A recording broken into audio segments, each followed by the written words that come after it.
शपथ लेते हैं प्रभु श्री राम की, प्रभु परशुराम भगवान की, परशुराम भगवान की, अग्रसेन भगवान की, चित्रगुप्त भगवान की। इससे आने वाले चुनाव में, पंचायती राज चुनाव में, नगर निगम चुनाव में भारतीय जनता पार्टी को वोट नहीं देंगे। हम कसम खाते हैं भगवान की। पक्का है क्या? उनकी कोई रैली में भी नहीं जाएंगे और जो हमारे राजनीतिक नेता जो हमारे पास भी है उनका भी विरोध करेंगे।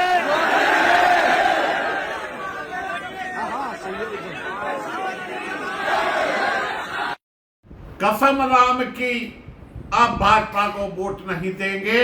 राजस्थान से उठी इस शपथ ने बढ़ा दी सियासी हलचल और देश के प्रधानमंत्री नरेंद्र मोदी की धड़कनों को बढ़ा दिया। राजस्थान में डबल इंजन की सरकार है, लेकिन हर जगह इंजन धीमे धीमे फेल होते चले जा रहे हैं।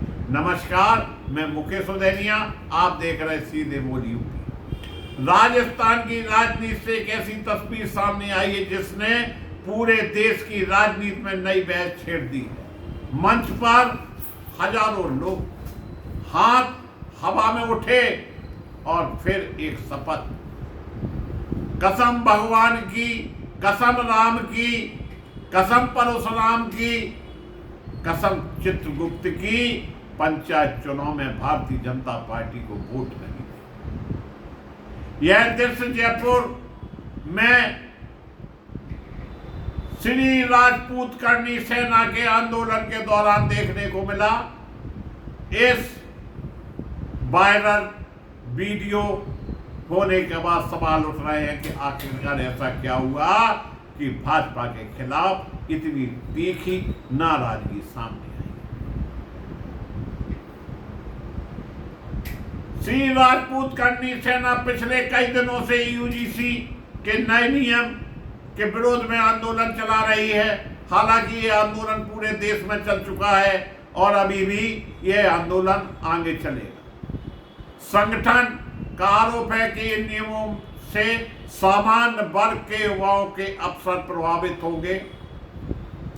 इसी मुद्दे को लेकर सवर्ण न्याय यात्रा निकाली गई जो कई जिलों से गुजरते हुए जयपुर पहुंची। यात्रा का नेतृत्व करनी सेना के राष्ट्रीय अध्यक्ष महिपाल सिंह मकराना ने किया।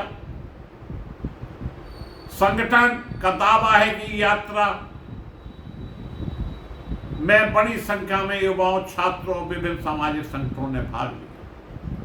जयपुर में मुख्यमंत्री आवास की ओर मार्च के दौरान पुलिस बल ने प्रदर्शनकारियों के बीच टकराव हो गया और पुलिस ने भीड़ को रोकने के लिए बैरिकेडिंग लगाई और पानी की बौछार का इस्तेमाल किया। करनी सेना का आरोप है कि लाठीचार्ज भी किया गया है और कई कार्यकर्ता घायल हुए। पुलिस का कहना है कि कानून व्यवस्था बनाए रखने के लिए आवश्यक कार्रवाई की गई। यहीं से आंदोलन उग्र हो गया। करनी सेना ने आरोप लगाया है कि पुलिस कार्रवाई के बाद उनके एक कार्यकर्ता की मौत हुई। पुलिस ने इस दावे को स्वीकार नहीं किया और कहा कि मौत के कारणों की जांच की जाए। इसके बाद जयपुर में आयोजित सभा में महिपाल सिंह मकराना ने भाजपा के खिलाफ राजनीतिक अभियान का ऐलान किया और सभा में मौजूद लोगों से पंचायत और निकाय चुनाव में भाजपा को वोट न देने की शपथ दिलाई। यही वीडियो आफत बन गया राजस्थान में। सवाल यह है दोस्तों कि क्या यह केवल एक संगठन का विरोध है या इसका असर चुनावी राजनीति पर पड़ेगा।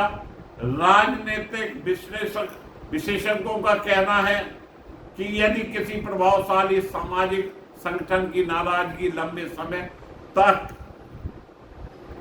बनी रहती है तो स्थानीय चुनाव में उसका कुछ प्रभाव पड़ सकता है, लेकिन यह कहना अभी जल्दबाजी होगी कि इसके व्यापक चुनावी परिणाम तय किए जाएंगे। दूसरी ओर भाजपा की ओर से कहा गया है कि सरकार सभी वर्गों के हित में काम कर रही है और किसी भी मुद्दे पर संवाद के लिए तैयार है। अब बात करते हैं आंदोलन की प्रमुख मांग। करनी सेना की मांग है कि यूजीसी के नए नियम वापस लिए जाएं या उनके संशोधन किया जाए। संगठन का कहना है कि भर्ती और नियुक्ति के जुड़े प्रावधानों पर पुनर्विचार होना चाहिए।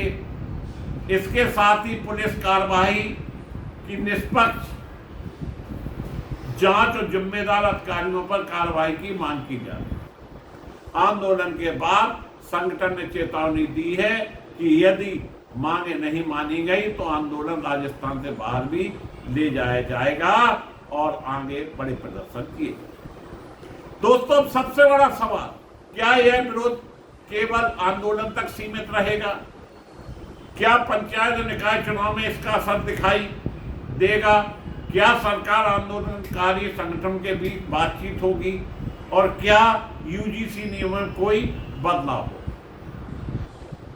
इन सभी सवालों के जवाब आने वाले दिनों में मिलेंगे। फिलहाल इतना तय है कि जयपुर से उठी यह शपथ और यूजीसी के नियमों को लेकर शुरू हुआ विवाद अब राष्ट्रीय राजनीतिक चर्चा का हिस्सा बन गया। इतना ही नहीं, यूजीसी एक बड़ा मुद्दा है और पूरे देश में चिंगारी लगी हुई है। एक कहावत सुनी होगी, जब गीदड़ की मौत आती है तो वो शहर की तरफ कुछ इस तरह का ही मामला इस समय भारतीय जनता पार्टी में देखने को मिल रहा है और जगह जगह धरने प्रदर्शन चल रहे हैं। हर वर्ग कहीं ना कहीं भारतीय जनता पार्टी की नीतियों से परेशान। जो कल तक कट्टर भाजपा वाले थे अब वो भी धीमे धीमे खिसकने लगे। अभी आप देखते जाइए आगे होता है। यह तो सिर्फ शुरुआत है, कहानी आगे लंबी होने वाली है। आप इस पूरे मुद्दे पर क्या सोचते हैं? क्या सरकार को आंदोलनकारियों से बातचीत करनी चाहिए? अपनी राय कमेंट में जरूर बताएं। इसी के साथ